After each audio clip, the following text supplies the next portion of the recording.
Hello there, and welcome to the EDC Empire. Today we are going to be taking a look at the Demko Knives AD20.5 Slicer.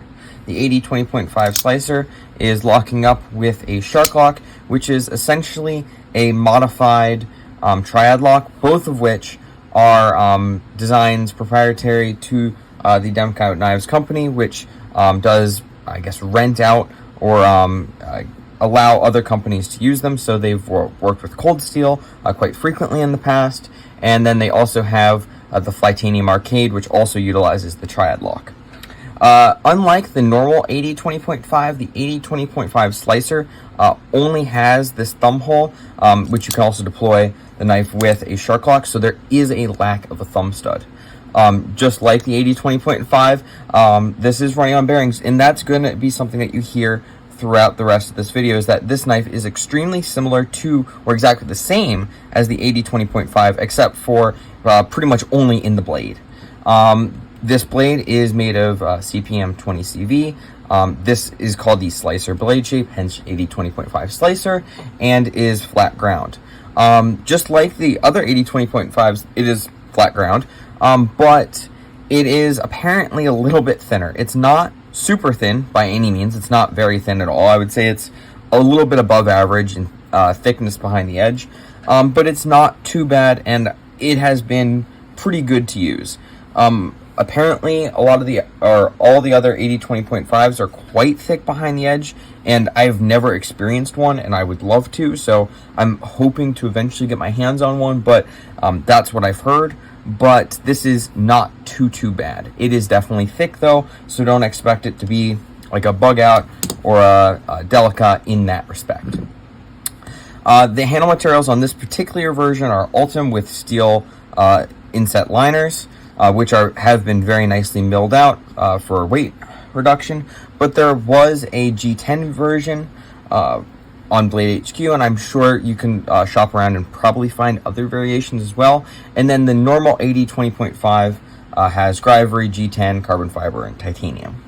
The overall length of the AD20.5 Slicer is 7.62 inches when open and 4.40 inches when closed. Then it has an overall depth when folded of 1.50 inches, which means that in comparison to a PM2, what you're going to see here is that it is similar but not quite as thick. And then getting into some length size comparisons, we have the PM2 and Para 3, and what we can see here is that it is a pretty normal sized EDC knife. It's a little bit smaller than the PM2, but just a tad larger than the Para 3. Not too bad by any means. And then getting into two other size comparisons, we have the Delica 4 and then Benchmade Bug Out. And what we can see here is that it is, again, a little bit larger than the Delica 4, or noticeably so, and only a tad bit larger, or almost exactly the same size as that Benchmade Bug Out. And then getting on to two more budget size comparisons, we have the CVV Elementum Button Lock and QSP Penguin, and again, slightly larger than both of those very average sized EDC knives. So I would say, really, in the carry, it's not too bad, especially with that 0.40 inch thickness, which means that in comparison to a PM2, it is very thin. That was something that was one of the few things that stuck out to me right away, was that this thing is extremely thin, and really, to carry it, it is not too terrible. It's really not bad. Actually, it's quite easy. The only thing that you're going to probably have that's easier is something thinner or with a thinner blade overall. We have a blade length of 3.22 inches if the cop doesn't like you, and an edge length of 2.95 inches, which really it's about 3 inches. So you're not going to be under that 3-inch blade limit if that is an issue for you. And then we have a stock of 0.27 inches, which does really mean that how thick it is behind the edge with a pretty standard stock thickness is actually genuinely impressive. It doesn't even start coming down that late. But yeah, it is pretty thick. I feel like they could have made it a little bit thinner. A hollow ground variation could be pretty awesome, but yeah. And then we have a weight of 3.33 ounces, which means that for your blade to weight ratio, it's really not too terrible. I can imagine that the carbon fiber variations might be a little bit lighter, and then G10 and Gryvery should be about the same here, and then titanium, of course, is going to be heavier than this as well. So getting into my overall thoughts and whatnot, I have to say originally I did not love it for a few reasons, but I have began to really enjoy it, and over the last couple days I basically can't take it out of my pocket. I've actually really enjoyed it, and I really want to try an AD20.5 because I think it'll fix at least one or two of the issues that I have with this slicer variant. So my biggest thing is that I would really like to see a thumb stud on these slicers. I get that I've heard that the thumb studs can get in the way of the edge, and I know some people really don't like that, but I can really see a thumb stud being nice. The hole here especially really needs to be chamfered, and I would like to see it, instead of kind of bulging out as it gets higher and then kind of doing this weird microphone looking thing. It's a little bit less easy to see here on camera, but in person and on Blade HQ or other retailers, it's much easier to see. It's just a little bit uncomfortable because going down here, you don't get the leverage, and going up here, it's actually not bad, but I feel like a thumb stud would be better. And I would love to see a thumb stud on the slicer variant. That way you kind of get the advantage of the thinner edge, but a thumb stud as well. And then, what I've also learned from this, and this is really no fault of the knife, and really the fault of me, is I don't like full ultem. I don't like that you can see any debris or rust or this darkness right here. I'm pretty sure is oil from me oiling the Shark Lock, because it did come quite dry, and that was a little bit of an issue, but once I threw some KPL in there, it was fine. But overall, the Gryvery, I don't know, I'm not a huge fan. It doesn't feel crap.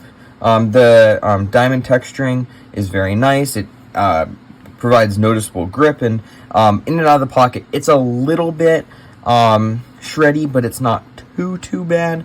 But overall, I just don't think full ultem is for me. I have it on my Jack Wolf's Benny, or the Benny, the locking variation of the Benny, but and I really like it there. But here, I don't know, I'm not a huge fan. But again, there are variations, or none of the variations to my knowledge of the normal AD20.5 have ultem, and there are, or at least used to be on Blade HQ, and I'm pretty sure you can find the slicer variant elsewhere that had just G10.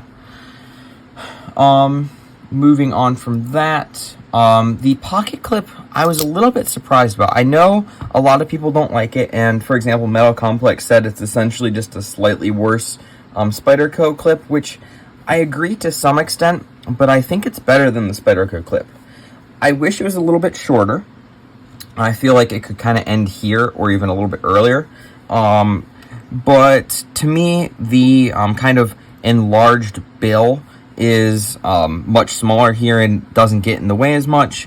It also doesn't get up quite as high, which is kind of nice. To me, it has like almost the perfect height.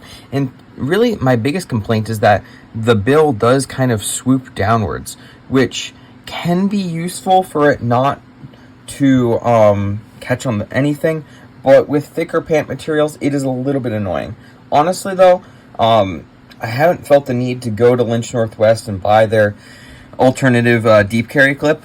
I used to really like deep carry, and now I'm kind of not opposed to having non-deep carry. It's one half dozen or the other to me. So I probably will end up keeping this clip for at least now. I don't have a dire need or want to change it out.